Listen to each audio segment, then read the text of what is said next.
My friends, today we're talking about the Sony A7V here, dropping anytime, and it's probably coming out in the next month or so. This will probably be the last video that I make discussing the camera before I actually physically have it in hand. And because I'm talking about it, you can be sure that I have not signed an NDA from Sony. I don't have a pre-copy currently, but I just wanted to kind of have some fun, speculate on some of the specs, some of the rumors that are floating around out there, and talk about what this camera has to be for me to pick it up personally.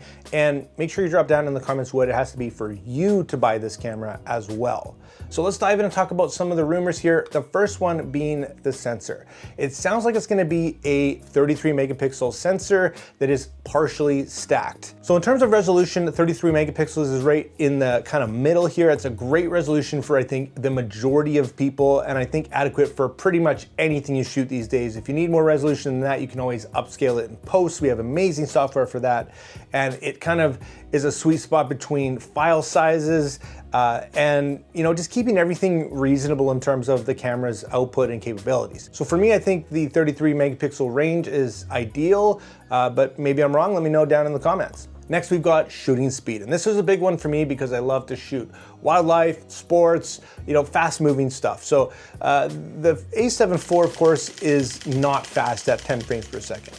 It's not a sports camera like the A9 or A1 and stuff. Of course, they kind of have to separate these things, but let's be honest, competitors are, pushing the envelope in terms of the mid-range professional cameras. It needs to be better. So the rumor is that we're going to get about 30 frames per second electronic shutter and 10 still with the mechanical here in the A7 IV. So 30 frames per second is crazy. That would be fantastic. Even 20, I think I'd be happy with.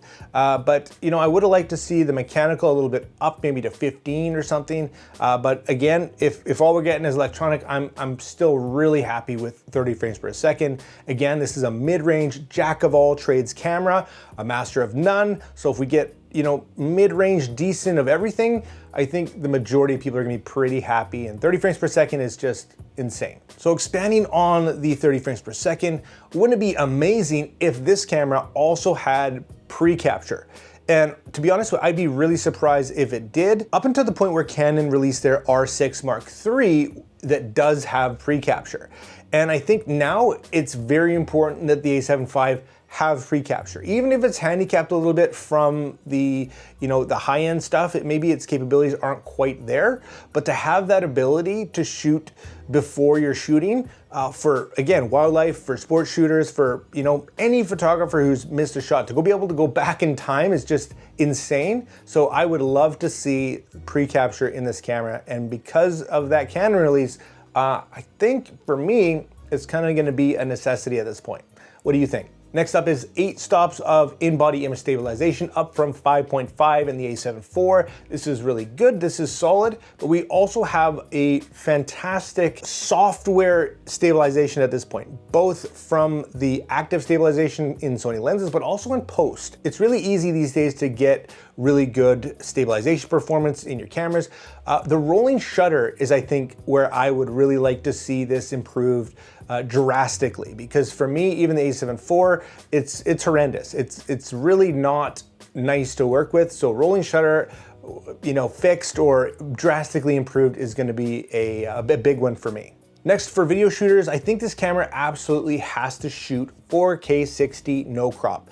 It's more than capable of doing it. We're at the point where I think we should be seeing even 4K 120 with a crop. That's totally fine, but we should have the capability in camera.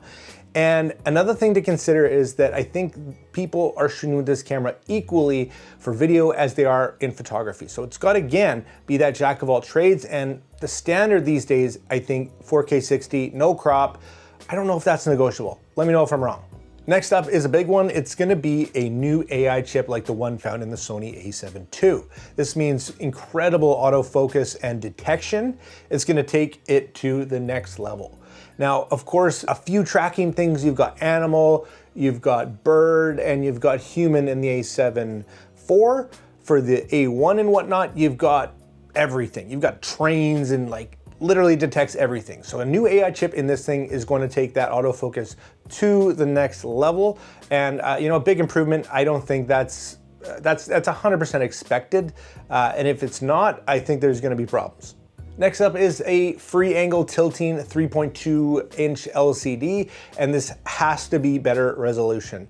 Of course it's going to be. It would be crazy for them to not up the resolution, but the thing on these cameras, and I think it's kind of been a nitpicky thing for people, the EVF and the LCD screen need to be adequate in today's day and age. It's got to keep up with its competitors, and there's no reason why you can't spend a couple extra bucks and put in, you know, the technology that we expect in these days. And resolution of our viewfinders and stuff, it shouldn't be a big deal. So that should be a huge increase, and I really hope that they've, you know, considered that and factored that in here. But also, of course, that flippy tilty screen, no brainer at this point. Next, allegedly, there's still gonna be one SD slot and one hybrid slot for CF Express. I'd be kind of surprised by this. I would like to see two hybrid slots. I don't see why, because I think, and correct me if I'm wrong, I think the majority of the people at this day and age are using CF Express cards. They're way, way less money than they were. They're totally reasonable. You can pick them up on Black Friday or whatever, probably right now on sale for, you know, crazy prices. So again, I would like to see two slots in their hybrid. That's where we're going, and there's no reason to go backwards. We're apparently getting two USB Type-C slots, getting rid of the micro SD, which I think is long overdue. Everything moving forward needs to be USB Type-C. Once again, for me, no brainer on that. In terms of the actual body, apparently they're gonna do away with the C5 button, and it's gonna be the same body as the A7R5. So really robust, great weather sealing, just a really hardy camera, a little bit bigger probably than the A7 IV, which is really good. Improvements at this point to the body, I think, are kind of negligible. I think for the most part, the camera feels really good, really solid. I don't have any complaints in terms of the body when it comes to the A7 IV. So just to get minor improvements on the body, I think are absolutely fine with me. Let me know if you think anything should be added or taken away to the actual body. Is there anything missing that could be thrown on that would take the camera physically to the next level? Other than that, circling back around to the pre-capture and to any type of frame rate or video recording, those are things in software that can be done after the fact. We can still add on things like they did on the A7 III, where they added eye autofocus, you know, after you bought the camera, quite a bit after, and that was fantastic. So you can't rule out that they're gonna make big updates now that they're doing a bit more consistently on these cameras. But out of the gate, it's gonna have to be a pretty darn good camera. Maybe we'll see some kind of cool surprises. Hopefully we don't know, you know, everything. We do expect this camera to be announced early December, just in time for my birthday. So yeah, that'd be fantastic if this thing does pan out to be, you know, all those things that we're talking about and then some. I think I'll probably be pulling the trigger. Kills me because I love to do a comparison review, and that means not selling this thing before the new one comes out. So this thing's probably gonna take a bit of a hit on value. So if I get, you know, half of the money for this thing, put it toward that camera, maybe I'll keep it, I don't know. It's always good to have a second or third camera, you know how it is. Anyways, guys, drop down in the comments what this camera needs to be, what you think it's going to be, and any, of course, rumors or speculation. Anything you've heard, you can email me as well if you do have anything that maybe I haven't heard. But thanks so much for watching, guys, and like always, make mistakes, be yourself, get out there and take some more pictures. See you next time.